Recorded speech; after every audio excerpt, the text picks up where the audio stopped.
وقال النبی صلی اللہ علیہ وسلم علیکم بسنتی وسنت الخلفاء الراشدین المہدیین۔ صدق اللہ العظیم وصدق رسولہ النبی الکریم الامین الرؤوف الرحیم۔ میری الفت مدینے سے یوں ہی نہیں، میرے آقا کا روزہ مدینے میں ہے۔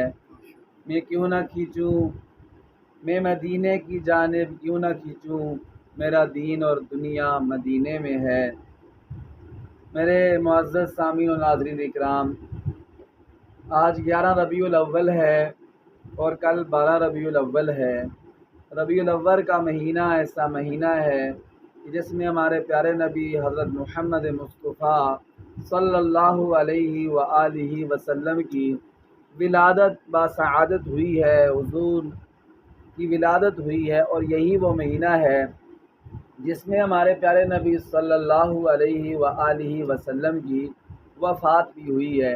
اسی مہینے میں آپ صلی اللہ علیہ وسلم نے ہجرت بھی فرمائی ہے، تو ہمیں آپ صلی اللہ علیہ وآلہ وسلم کا ذکر ہر وقت کرنا چاہیے، ہر مہینے میں کرنا چاہیے، صبح و شام دن رات کرنا چاہیے۔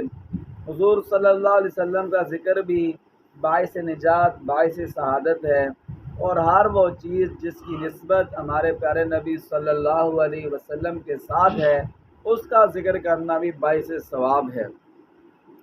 جیسے حضور صلی اللہ علیہ وسلم کی ازواج مطہرات ہیں، حضور کی بیویاں، ان کا تعلق حضور کے ساتھ ہے تو ان کا ذکر بھی عبادت ہے۔ بیٹیوں کا تعلق حضور کے ساتھ ہے تو بیٹیوں کا ذکر کرنا بھی عبادت ہے۔ بیٹوں کا ذکر بھی حضور کے ساتھ ہے، حضور کے ساتھ نسبت ہے، ان کا ذکر کرنا بھی باعث عبادت ہے۔ مدینہ طیبہ کا تعلق اور نسبت حضور کے ساتھ ہے، اس لیے حضور کے شہر مدینہ کا ذکر کرنا بھی ثواب ہے۔ مکہ المکرمہ کا تعلق اور نسبت حضور کے ساتھ ہے، اس لیے اس شہر کا ذکر کرنا بھی باعث عبادت ہے۔ حضور کی اونٹنی کا ذکر کرنا بھی باعث عبادت، حضور کی زلفوں کا ذکر کرنا بھی باعث عبادت، حضور صلی اللہ علیہ وآلہ وسلم کی کملی کا ذکر کرنا بھی باعث عبادت۔ ہر وہ چیز جس کی نسبت حضور کے ساتھ ہوگی اس کا ذکر کرنا باعث عبادت ہے۔ میرے محترم بھائیوں، اللہ تعالیٰ نے ہمارے پیارے نبی صلی اللہ علیہ وسلم کو صورت بھی نرالی عطا فرمائی تھی، ایسی صورت عطا فرمائی جہاں میں کسی کو بھی ویسی صورت نہیں عطا فرمائی۔ حسن یوسف مشہور ہے، لیکن اللہ نے ہمارے پیارے نبی صلی اللہ علیہ وسلم کو حسن یوسف سے بھی زیادہ حسن عطا فرمایا تھا۔ موسیٰ علیہ السلام کا جلال مشہور ہے، اللہ نے موسیٰ علیہ السلام کے جلال سے بھی زیادہ جلال ہمارے نبی کو عطا فرمایا تھا۔ عیسیٰ علیہ السلام کی عاجزی مشہور ہے، اللہ تعالیٰ نے ہمارے نبی کو ان سے بھی بڑھ کر عاجزی عطا فرمائی تھی۔ نوح علیہ السلام کا صبر مشہور ہے، ایوب علیہ السلام کا صبر مشہور ہے، اللہ تعالیٰ نے ان سے بھی بڑھ کر ہمارے پیارے نبی صلی اللہ علیہ وسلم کو صبر عطا فرمایا تھا۔ جتنے بھی انبیاء کرام علیہم السلام تشریف لائے، اللہ نے جتنی بھی ان کو خوبیاں دی تھیں، وہ ساری کی ساری خوبیاں اللہ تعالیٰ نے ہمارے پیارے نبی حضرت محمد مصطفیٰ صلی اللہ علیہ وسلم کی ذات اقدس میں جمع فرما دی۔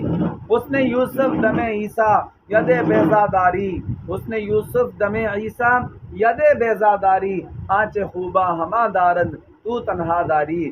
شاعر کہتا ہے یوسف علیہ السلام کا حسن، موسیٰ علیہ السلام کا ید بیضا، یہ دم عیسیٰ، عیسیٰ علیہ السلام کا دم، یہ ساری ان نبیوں کی خوبیاں تھیں، الگ الگ خوبیاں تھیں۔ اللہ تعالیٰ نے وہ ساری کی ساری خوبیاں ہمارے پیارے پیغمبر حضرت محمد مصطفیٰ صلی اللہ علیہ وسلم میں جمع فرما دی۔ آپ صلی اللہ علیہ وسلم کو اللہ تعالیٰ نے حلیہ مبارک بھی سب سے خوبصورت عطا فرمایا تھا۔ حضور کی سر کے بال مبارک، حضور کی زلفیں مبارک، تین آتے حضور کے بال سیاہ تھے، چمکدار تھے۔ حضور صلی اللہ علیہ وسلم کے بال لمہ جمہ وفرا، کبھی کانوں کی لو تک ہوتے تھے، کبھی ادھر تک ہوتے تھے، کبھی کندھوں تک ہوتے تھے، اور آپ صلی اللہ علیہ وسلم نے پوری زندگی اکثر بال رکھے ہیں۔ حج اور عمرے کے موقع پر آپ صلی اللہ علیہ وسلم نے سر کے بال منڈوائے ہیں، باقی ساری زندگی بال رکھے ہیں، اور برابر بال رکھنا پیارے نبی صلی اللہ علیہ وسلم کی سنت ہے۔ بعض بال بڑے سر کے اور بعض چھوٹے، بالکل چھوٹے کر دینا، اس سے پیارے نبی صلی اللہ علیہ وسلم نے منع فرمایا ہے۔ پھر اللہ تعالیٰ نے ہمارے پیارے نبی صلی اللہ علیہ وسلم کو جو پیشانی عطا فرمائی تھی، حدیث پاک میں ہے واسع الجبین، کشادہ پیشانی عطا فرمائی تھی، کشادہ اور سیدھی پیشانی، آگے نکلی ہوئی نہیں تھی، پیچھے نہیں ہٹی تھی، بالکل سیدھی اور کشادہ پیشانی عطا فرمائی تھی۔ یہ خوبصورتی کی حسن کی نشانی ہے۔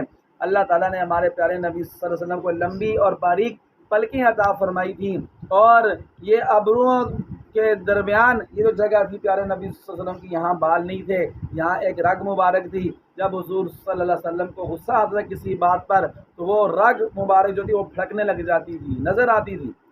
یہ اس بات کی نشانی ہوتی تھی کہ یہ بات حضور صلی اللہ علیہ وسلم کو ناگوار لگی ہے۔ ہم تو غصہ باہر نکال دیتے ہیں، برا بھلا کیا کہ دوسرے بندے کو، لیکن ہمارے پیارے نبی صلی اللہ علیہ وسلم اپنا غصہ باہر ہی نکالتے، غصے کو برداشت کرتے تھے، پیتے تھے۔ اس غصے کی وجہ سے یہ رگ آپ صلی اللہ علیہ وسلم کی پھڑکتی تھی اور نظر آتی تھی۔ اور پھر اللہ تعالیٰ نے اپنے نبی کو پلکیں لمبی اور دراز عطا فرمائی تھیں، اور اللہ نے اپنے پیارے نبی صلی اللہ علیہ وسلم کو یہ جو کندھے ہیں، مونڈے مبارک، اللہ نے اپنے نبی صلی اللہ علیہ وسلم کو پرگوشت اور مضبوط کندھے جو ہے وہ عطا فرمائے تھے۔